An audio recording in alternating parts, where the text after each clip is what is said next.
Good morning, everybody. Jason Arnold here with your first market update of 2010.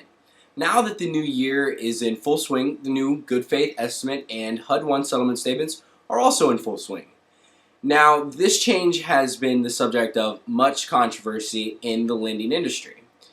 Anytime there's any sort of major change or reform, you're going to have lots of resistance, and this has been seen in the mortgage industry. Now, the main reason the Department of Housing and Urban Development decided to standardize and change this one-page document into a three-page form was to allow for more clarity and more transparency throughout the lending process for the consumer.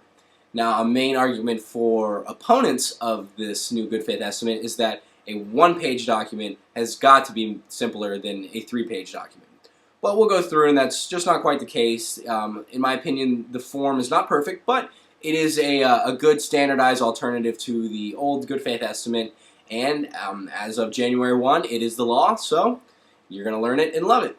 Here it is. The top of the new GFE contains useful consumer information, as well as a section with important dates that describe how long the lock is good for, as well as the other settlement estimates. The bottom of the first page contains a summary of the loan details, as well as a summary of the total settlement charges to be incurred.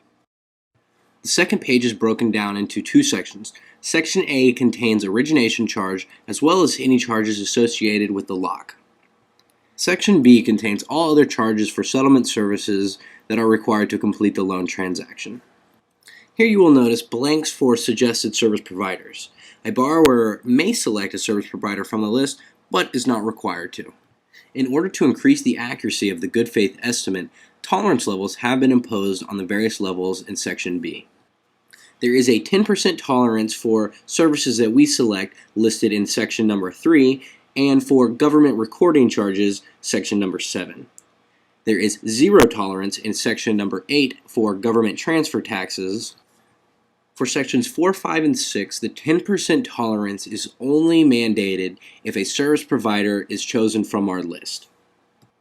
Anything over the 10% tolerance must be paid by the lender at closing.